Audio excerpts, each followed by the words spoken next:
الله وبركاته. الحمد لله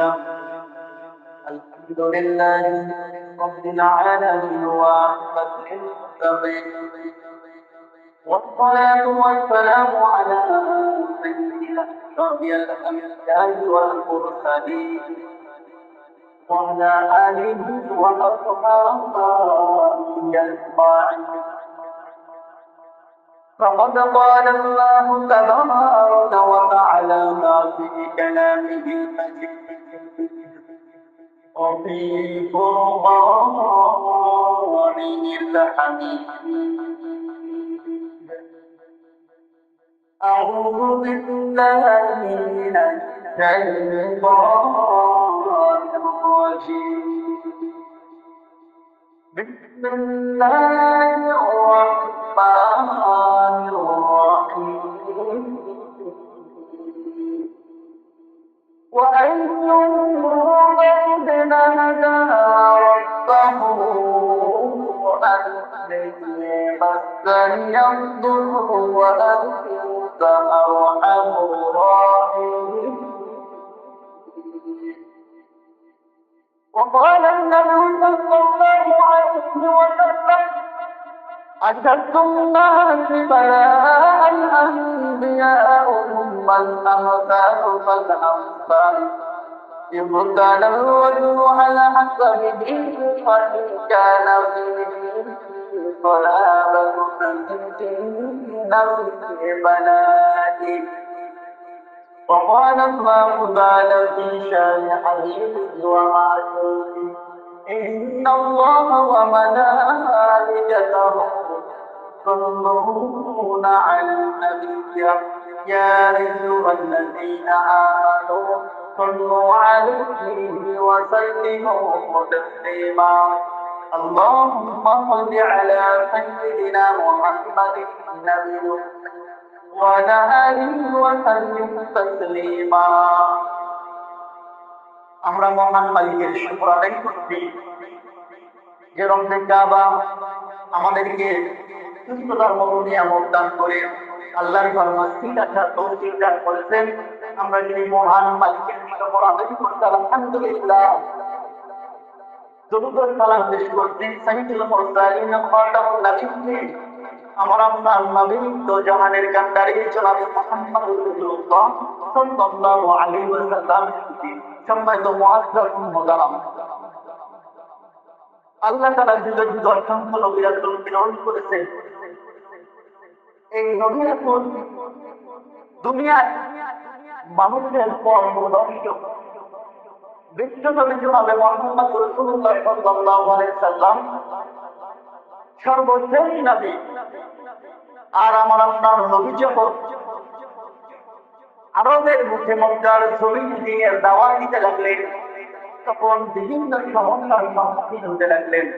আল্লাহ তাআলা নবীকে সান্ত্বনা দেওয়ার জন্য প্রতি নবীদের যে পরীক্ষা, এই পরীক্ষার সময় নবীকে স্মরণ করেছেন। সুবহানাল্লাহ। সেই ধারাবাহিকতায় আজকে আমরা আল্লাহ তাআলার একজন মর্যাদাশীল নবী সাইয়্যিদনা আইয়ুব আলাইহিস সালামের বিষয়ে আলোচনা করব। আজকে সংক্ষিপ্ত আলোচনার বিষয় হলো হযরত আইয়ুব আলাইহিস সালামের রোগ মুক্তি ও ধৈর্যের। আমরা জানি পৃথিবীতে আল্লাহ তাআলা যত নবী রাসূল প্রেরণ করেছেন, সমস্ত নবী রাসূলকে আল্লাহ তাআলা পরীক্ষা করেছেন, ঠিক কিনা? এই পরীক্ষা আপনারা কোন নবী রাসূল এমনি দিনের দাওয়াতে সফলতা অর্জন করতে পারেন নাই। বিশ্বনবী জনাবে মুহাম্মদ রাসূলুল্লাহ সাল্লাল্লাহু আলাইহি ওয়াসাল্লাম পবিত্র জবানে ঘোষণা করে দেন: আশাদুন নাসি বালাল আনবিয়া সুম্মাল আমসালু ফাল আমসাল, ইবতালার রাজুলু আলা হাসাবি দীনিহি ফাইন কানা ফীহি সালাবাতুন হাযীদা ফিল বালা। নবী সাল্লাল্লাহু আলাইহি ওয়াসাল্লাম বলেন, পৃথিবীটা আল্লাহ তাআলা সবচাইতে বেশি পরীক্ষার সম্মুখীন করেন নবীদের। সুবহানাল্লাহ। নবীদেরকে আল্লাহ তাআলা সবচাইতে বেশি পরীক্ষার সম্মুখীন করেন। এরপর আল্লাহ তাআলা পরীক্ষার সম্মুখীন করেন নবীদের সমপর্যায়ে নবীদের পরবর্তী মর্যাদাকে যারা তাদেরকে সুবহানাল্লাহ। এরপরে তার পরবর্তী যে মর্যাদার অধিকারী তাদেরকে আল্লাহ পরীক্ষা করেন। নবী সাল্লাল্লাহু আলাইহি ওয়াসাল্লাম বলেন, নবীর পরীক্ষা মাফিক যে উম্মতরা দুনিয়ায় থাকে তাদের জীবন প্রতি ইমানের যে দৃঢ়তা, ইমানের যে শক্তি, ইমানের যে অবস্থা, এই অবস্থা ভেদে আল্লাহ তাআলা কোন ইমানদারদেরকে পরীক্ষা করেন। সুবহানাল্লাহ। যার ইমান যত শক্তিশালী আল্লাহ তাআলা সেই বান্দাকে, সেই মুমিনকে পরীক্ষা তত বেশি নেন। সুবহানাল্লাহ। যদি কারো ইমান দুর্বল হয় তখন পরীক্ষাও একটু হালকা হয়, কারণ দুনিয়ার পরীক্ষার সেন্টারে যদি দেখা যায় শিক্ষক জানতে সেই ছাত্রটা দুর্বল, তখন বলা হয় তোমরা একটু এই ছাত্রকে সহযোগিতা করো, কারণ ছাত্রটা লেখাপড়ায় তেমন ভালো না, ঠিক কিনা? নবী সাল্লাল্লাহু আলাইহি ওয়াসাল্লাম বললেন, যার ইমানটা যত শক্তিশালী দেখবে, সেই বান্দাটা বেশি পাঁচ ওয়াক্ত সালাত আদায় করে, আল্লাহ তাআলা ইবাদত বেশি করে, দেখবেন ওই বান্দার বালাও কত বেশি। সুবহানাল্লাহ। কারণ নবী সাল্লাল্লাহু আলাইহি ওয়াসাল্লাম বলেন, যার ঈমান যত শক্তিশালী আল্লাহ তাআলা তার পরীক্ষাও তত বেশি নেন। সেই জন্য আমার আপনার পরীক্ষাও সবচেয়ে বেশি হবে, কারণ আখিরি নবী, আখিরি উম্মাহ আমরা। এখন আমরা অনেক সময় হতাশ হয়ে যাই যে আমি এত ভালোভাবে চলার চেষ্টা করি, মানুষের ক্ষতি করি না, পাঁচ বছর পরামর্শ করি, আল্লাহ তাআলা বিপদ আবার শুধু আমাকে যায় না। এগুলো মনে সময় বলি কিনা? এখন কিন্তু আমি আপনাকে পরিচয় করে আপনাদেরকে যে আমরা উপস্থিত আছি, বাহ্যিকভাবে আমরা সুস্থ হলেও যদি আমি আপনাকে জিজ্ঞেস করি যে আমরা 100% সুস্থ কে আছি, একজনদেরকে হাত তোলেন, কেউ উঠাতে পারবো? আমি হয়তো এখন সুস্থ আছি, কিন্তু লক্ষ্য করে দেখে আমার শরীর কোনো না কোনো একটা সমস্যা আছেই। কারণ কেউ পরিপূর্ণ সুস্থতা না, এই অসুস্থতা এটার একটা আল্লাহর পক্ষ থেকে পরীক্ষা। সুবহানাল্লাহ। এই পরীক্ষা আল্লাহ তাআলা তার জন্য বান্দা তুলে এসেছেন, তার মধ্যে আইয়ুব আলাইহিস সালাম একজন জয়ীকট আল্লাহ তাআলার নবী। নির্যাতিত হওয়ার পরে আল্লাহ তাআলা আইয়ুব আলাইহিস সালামকে এত ধন সম্পদ দান করেছেন, তাকে রাজত্ব দান করেছেন, একাধিক স্ত্রী, সন্তান সন্ততি। কিতাবের মধ্যে তুলে দেখলাম আইয়ুব আলাইহিস সালামের বিশাল বড় উটের পাল, বিশাল বড় গরুর খামার, বিশাল বড় দুম্বার খামার, এত সম্পদ আইয়ুব আলাইহিস সালামের জীবনে। কিন্তু আল্লাহ তাআলা তার নবীকে এতটাই ভালোবাসেন, নবীকে পরীক্ষা করার জন্য আল্লাহ তাআলা সাইয়েদনা আইয়ুব আলাইহিস সালামের জীবন থেকে একটি একটি করে নিয়ে মোহাম্মদ ছিনিয়ে নিলেন। আইয়ুব আলাইহিস সালাম আল্লাহর নবী। সাইয়েদনা ইব্রাহিম আলাইহিস সালামের বংশ থেকে আইয়ুব আলাইহিস সালামের বংশের ধারা। আইয়ুব আলাইহিস সালামকে আল্লাহ তাআলা সেই সময় শাম প্রদেশে পাঠাইলেন, বর্তমান সিরিয়া, জর্ডান, ফিলিস্তিন এই অঞ্চলের মাঝখানে একটা জায়গা হলো শাম। ওই জায়গায় আল্লাহ তাআলা আইয়ুব আলাইহিস সালামকে প্রেরণ করলেন দ্বীনের দাওয়াত দেওয়ার জন্য। দেখবেন নবীদের ভেতর দুনিয়ার পথে কি আল্লাহ তাআলা কোন নবীকে, কোন রাসূলকে একবার রাজকীয় ক্ষমতা দান করেছেন। সুবহানাল্লাহ। তার ভেতর একজন সুলাইমান আলাইহিস সালাম, ঠিক কিনা? সুলাইমান আলাইহিস সালাম কি গরিব ছিলেন না বাদশা ছিলেন? বাদশা ছিলেন। তার ভিতরে দাউদ আলাইহিস সালাম রাজত্ব করেছেন। আইয়ুব আলাইহিস সালাম তিনি অনেক বিত্তবান, অনেক সম্পদের অধিকারী, সব কিছুতে পরিপূর্ণ। সুবহানাল্লাহ। আবার অনেক নবীকে আল্লাহ তাআলা সম্ভ্রান্ত পরিবারে জন্মগ্রহণ করেছেন, কিন্তু সম্পদ ক্ষমতা দেন নাই। এটাই পরীক্ষা, দুই ছাড়া। যেমন আমার আপনার নবী জীবনের শুরুতে উনি সম্ভ্রান্ত কুরাইশ বংশে জন্মগ্রহণ করলেন, কিন্তু আল্লাহ তাআলার পরীক্ষা, নবীর কাছে ক্ষমতাও নাই, নবীর কাছে সম্পদও নাই, ঠিক কিনা? নবীদের ক্যাটাগরি এরকম পরীক্ষা। আল্লাহ তাআলা আইয়ুব আলাইহিস সালামকে অনেক সম্পদ দান করলেন, সন্তান সন্ততি দান করলেন। এতই সম্পদ আল্লাহ তাআলা আইয়ুব নবীকে দাওয়াত দেওয়ার জন্য যখন দিলেন, এই নবী কওমের মধ্যে দাওয়াত দেয়, দাওয়াত যখন যে নবী দিয়েছে, তো নবীর দাওয়াত উম্মতরা সহজে গ্রহণ করেছে না প্রত্যাখ্যান করেছে? কথা বলুন। নবীদের দাওয়াত, নবীরা যখন বলছে তোমরা আল্লাহকে মেনে নাও, সমস্ত মানুষকে আল্লাহকে বলছে ঠিক আছে আমরা আল্লাহকে মেনে নিলাম, এবার বলছে কি কোন নবীর উম্মত এরকম করে নাই। নবীরা আল্লাহর পক্ষ থেকে দায়িত্ব প্রাপ্ত হয়ে যখন দাওয়াত দিয়েছে, কত উম্মতি তার বিরোধিতা করেছে। কি বলতো না সুবহানাল্লাহ, সুবহানাল্লাহ বলি, কারণ এটাও নবীদের পরীক্ষা। কারণ দাওয়াত দেওয়ার সঙ্গে সঙ্গে নবীদের দাওয়াত গ্রহণ করে না। আমি আপনি যদি আজকে দাওয়াত দেই, ভালো কথা বলি, তাহলে ওই একই সূত্র আমার আপনার ভালো কথা সমাজ সহজে থেকে নেবে না।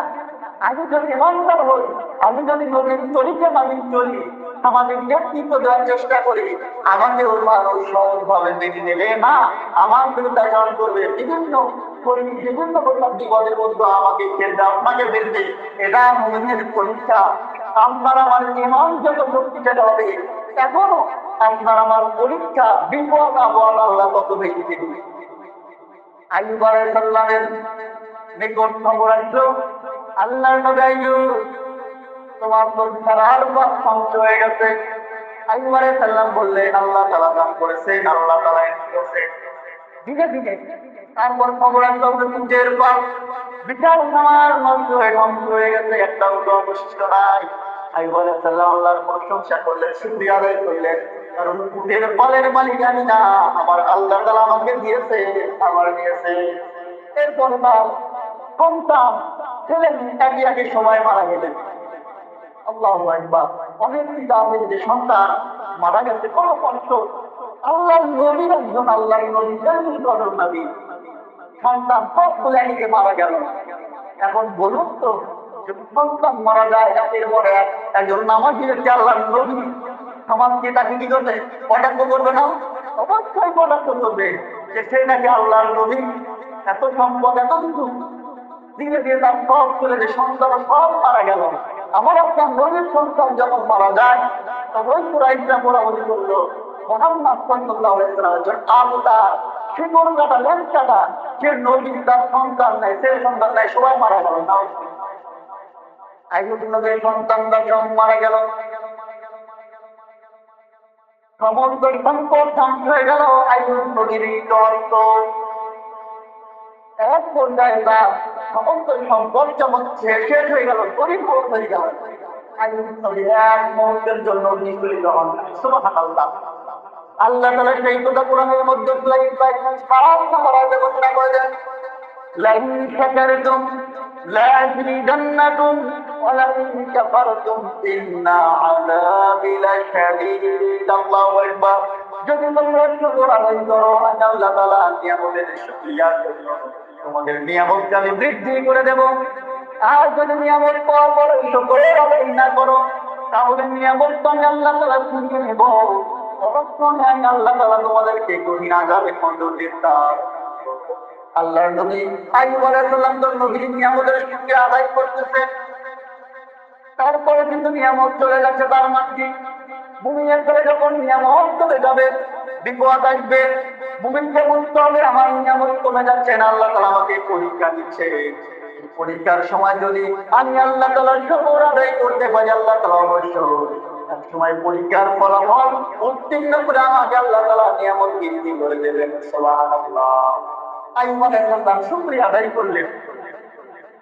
সম্পদ যখন কোনো যায় দেখবেন, একটা পুরুষ, একটা সমাজপতি, একটা পরিবারের প্রধান যিনি স্বামী কর্তা, তার কাছে যখন সম্পদ থাকে না, তখন দেখবেন ওই স্বামীকে স্ত্রী ভালো চোখে দেখে না, ঠিক না?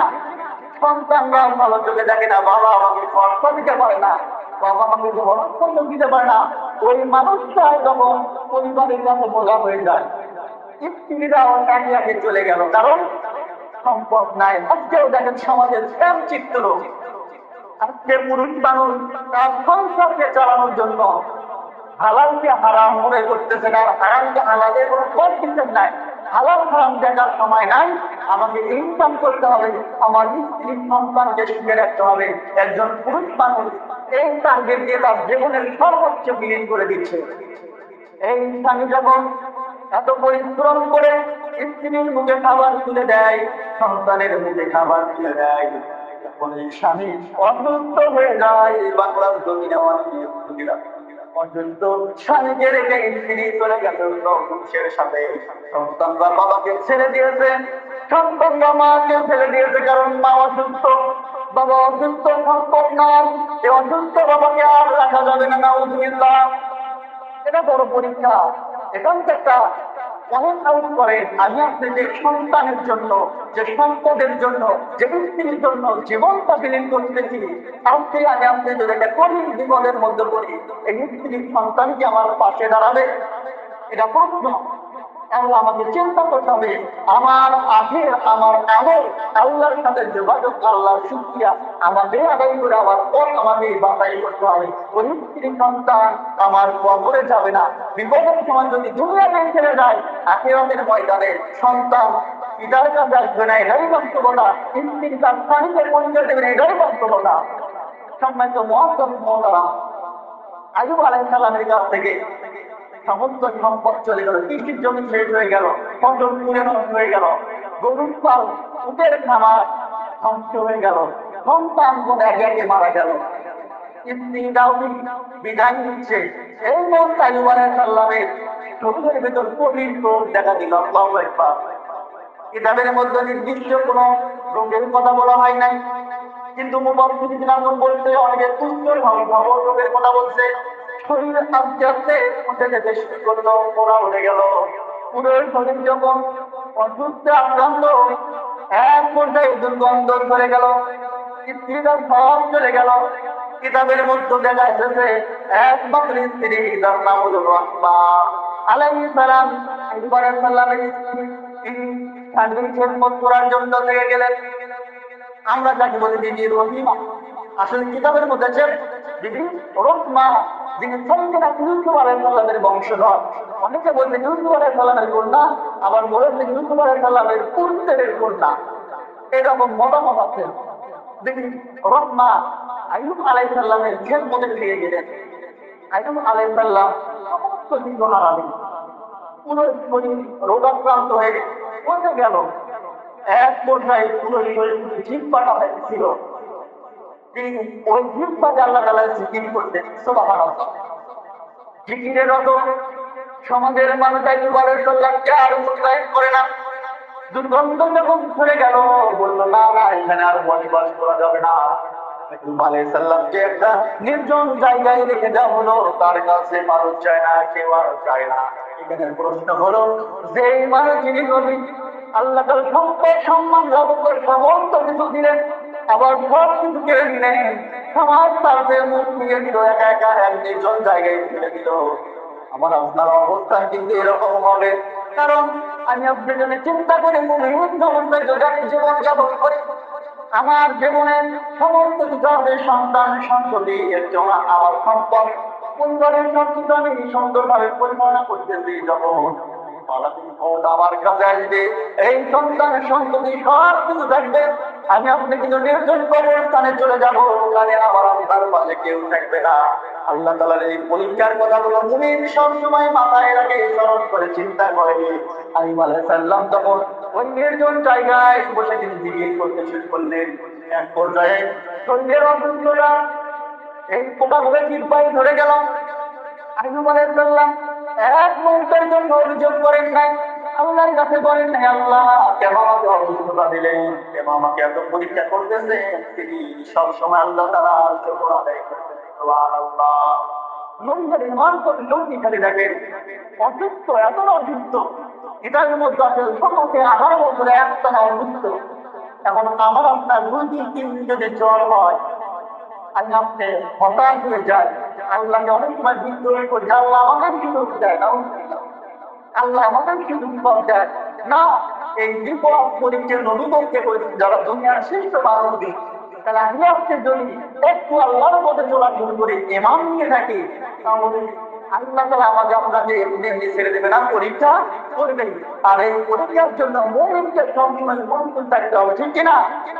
পরীক্ষা আল্লাহ করবে, মুমিনকে আমাকে ধৈর্য ধারণ করতে হবে, আত্মমূল আবেগ করতে হবে, ঠিক কিনা?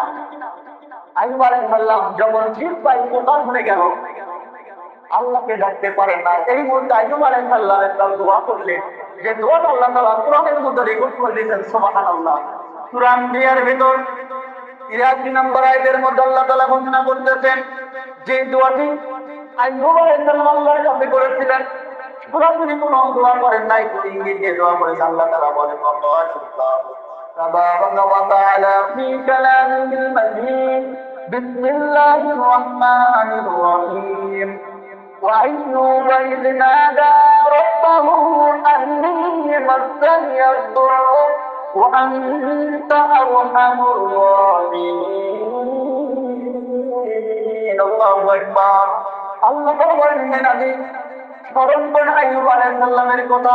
আইয়ুব আলাইহিস সালাম কিন্তু নাদা রব্বাহু, আর প্রতিপালককে ডেকেছিল, আমার প্রতিপালক আন্নী মাসসানিয়া দুর্র, আমি কষ্টের মধ্যে পড়েছি, দুঃখের মধ্যে পড়েছি। এখানে রোজাক্রান্ত হয়ে আইয়ুব আলাইহিস সালাম এই কথা আল্লাহকে বলেন নাই, কারণ এতটাই ধৈর্যশীল যাকে সম্পদানিল বলা হয়, উত্তম ধৈর্য ধারণকারী আইয়ুব আলাইহিস সালাম তিনি আল্লাহকে বলেন, আল্লাহ আমি বড় কষ্টের মধ্যে পড়েছি, দুঃখের মধ্যে পড়েছি, পরম দয়ালু সর্বশ্রেষ্ঠ দয়ালু। এই দোয়াটা আইয়ুব আলাইহিস সালাম করলেন।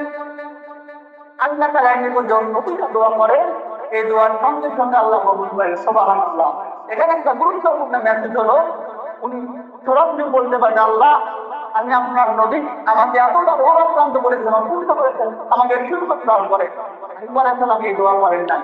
উনি বলছেন, আল্লাহ আমি দুঃখের মধ্যে আছি, কষ্টের মধ্যে আছি, অতএব আপনি তো এখন বলছেন তো সুবহানাল্লাহ। আল্লাহ তাআলা কি বোঝা লাগে আমরা? আল্লাহ তাআলা দোয়া কবুল করলেন। আইয়ুব আলাইহিস সালাম তখন নির্দেশ দিলেন, হে নবী আপনার পায়ের গোড়ালি দিয়ে জমিনে আঘাত করেন। সুবহানাল্লাহ। পায়ের গোড়ালি দিয়ে জমিনে আঘাত করে ক্ষমতা আইয়ুব আলাইহিস সালামের নেই। পায়ের গোড়ালি সব পচে গেছে, সব পুরো শরীর পচে গেছে। যে আল্লাহ নির্দেশ, ওই পচা পায়ের গোড়ালিতে যখন জমিনে আঘাত করলেন, আল্লাহ তাআলার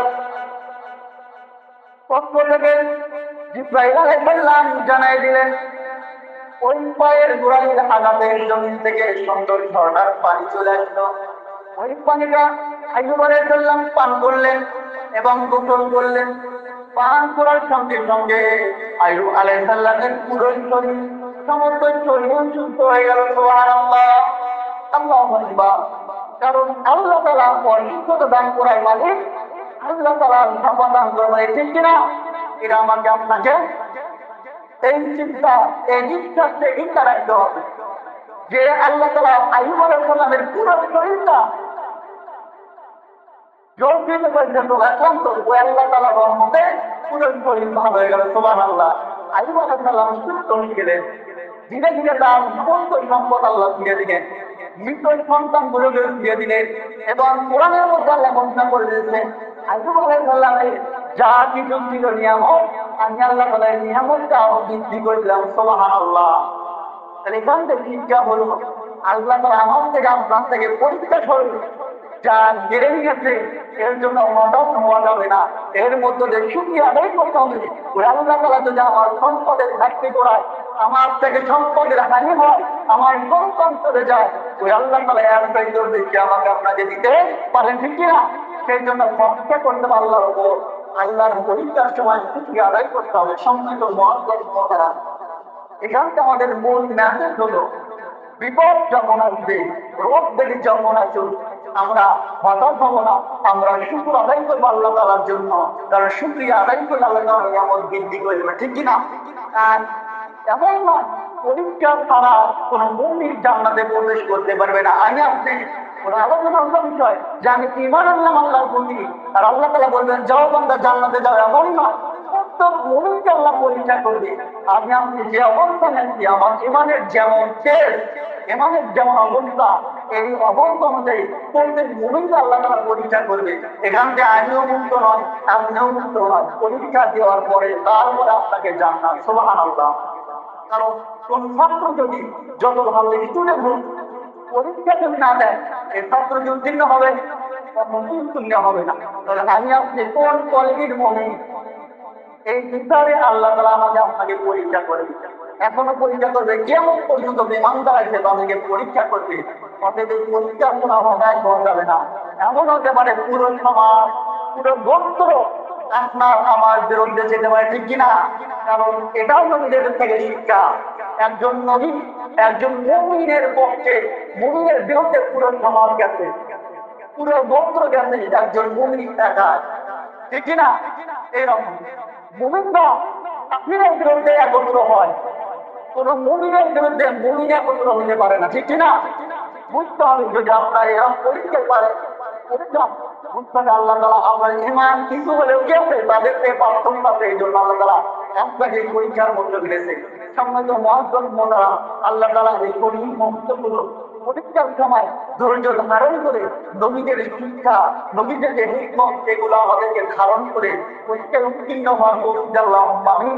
আল্লাহ তালা আমাদেরকে ইমানে আমলে পরিপূর্ণ করে ইমান যাতে কবর যেতে পারে তৌফিক আল্লাহ আমিন। ওয়া আমিন। আলহামদুলিল্লাহ।